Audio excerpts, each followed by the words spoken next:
Hello guys, आज की video में हम सभी लोग देखने वाले हैं। यदि हमारे पास कोई सीलिंग फैन पंखा है, इसकी जो हमें वाइंडिंग करनी होती है, लेकिन उससे पहले सबसे पहले हमें उसकी टेस्टिंग करनी आनी चाहिए कि हमारा पंखा खराब है या सही है या क्या प्रॉब्लम है।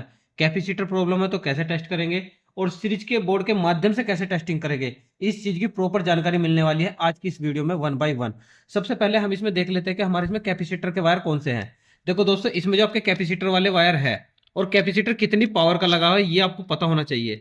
ये जो आपका कैपेसिटर है 2.50, ठीक है ना, म्यू फेराड का कैपेसिटर आपका लगा हुआ है, ये प्रॉपर तरीके से।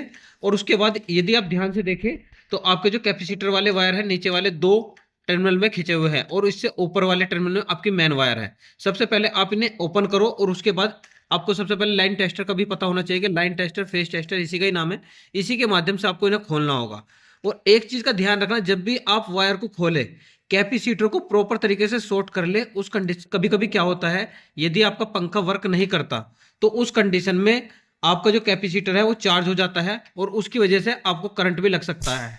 जैसे कि आपने देखा कि इसने स्पार्क किया, तो स्पार्क का मतलब है कि आपकी वाइंडिंग में शॉर्ट है या कोई वायर अंदर से ब्रेक है। तो कभी भी जैसे ही आप ओपन करें इसे इस तरीके से ना छुए या इस तरीके से ना छुए। यदि आप छूते हैं तो अच्छा खासा करंट लगेगा, ध्यान रखना। तो सेफ्टी का भी प्रॉपर ध्यान रखना।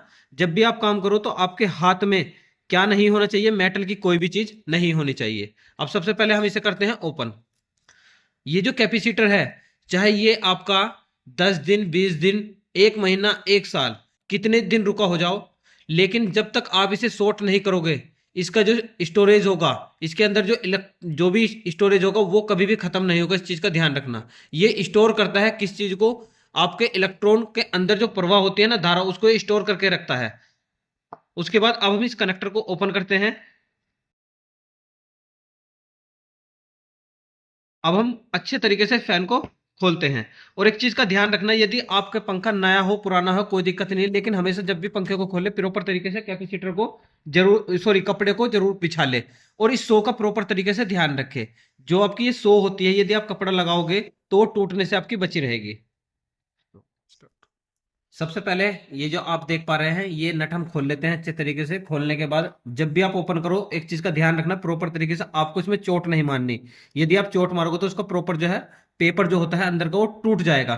तो आप अच्छे तरीके से इस तरीके से हाथ मार सकते हैं या आप बॉल पिन हैमर का यूज कर सकते हैं हल्के तरीके से, या आप स्क्रू ड्राइवर का यूज या लाइन टेस्टर का यूज कर सकते हैं हल्के हल्के इस तरीके से करनी छुटाने के लिए। ठीक है, इस चीज का प्रॉपर ध्यान रखना। आप जितना स्मूथली काम करोगे उतना अच्छे तरीके से काम होगा। हो सकता है आप इसमें एक मार्किंग भी कर दो कि किसका है। आपके पास यदि बहुत सारे पंखे आते हैं तो आप उसमें मार्किंग भी कर सकते हैं कि अलग अलग व्यक्ति के पंखों के हिसाब से। तो सबसे पहले हम इसे ओपन करते हैं इस तरीके से। और ये कनेक्शन आप यहां से ले आओगे यदि कट है, यदि कट नहीं है तो फिर दूसरे तरीके से वो भी हम आपको बता देंगे किस तरीके से कनेक्शन भी आपको निकालने होते हैं। इसे कर लिया हमने ओपन। अब ओपन करने के बाद सबसे बड़ी चीज होती है, ये पंखा आपका फूका जरूर, लेकिन ये फूका किस कारण से है। ये जो चीज आप देख पा रहे हैं, जो भप्पी आपको दिखाई दे रही है, ये बताते हैं कि जब फैन है आपका ज्यादा वोल्टेज के कारण फूका हुआ है। इसी से ही हमें पता लगता है कि ये अधिक वोल्टेज के कारण फूका है। और उसके बाद हम क्या देखते हैं कि ये इसकी वाइंडिंग जो है एल्यूमिनियम में है, ये कॉपर में है। ये अंदर वाला सर्किट होता है, ये बाहर वाला सर्किट होता है। अब इसमें एक बार स्लॉट की संख्या और काउंट कर लो। आपने हाथ रखो, 1 2 3 4 5 6 7 8 9 10 11 12 13 14, यानी कि ये जो पंखा है आपका 14 स्लॉट का है। इसे बोलते हैं 14+14। अब इसे हम चेक करते हैं कौन सा वाइंडिंग इसकी काहे में की गई है, कॉपर में या एल्यूमिनियम में। ठीक है, तो इसकी जो वाइंडिंग है आपकी कॉपर में ही है, क्योंकि अंदर से पीला है, व्हाइट नहीं है। लेकिन कोयल इतनी मिलाकर डाली गई है जो कि गलत तरीका होता है। उसके बाद जैसे ही आप इसे निकालते हैं तो इस स्प्रिंग का प्रॉपर आपको ध्यान रखना है कि स्प्रिंग जरूर होना चाहिए। यदि स्प्रिंग नहीं है तो उससे प्रॉब्लम आती है कि यहाँ गैप प्रॉपर तरीके से नहीं बन पाता। और इस सामान को, जिसका भी सामान है, इस पंखे का सामान सारा आपको इसमें रखना है। जैसे कि ये इसमें रख दिया, उसके बाद इसके तीनों स्क्रू भी इसमें रख दिए, कैपेसिटर भी आप इसमें रखोगे और इसको इसके साथ ऐसे ही रखकर बंद कर दोगे। अब इससे इसका सामान कभी खुएगा नहीं, इस चीज का प्रॉपर ध्यान रखना। अब इसमें कंडीशन क्या है, गलत क्या है इसमें, गलत है कि जो कोयल है बहुत छोटी डाली हुई है। आप देखो तो आपको दिखाई दे रहा होगा कि कोयल बहुत ही छोटी है।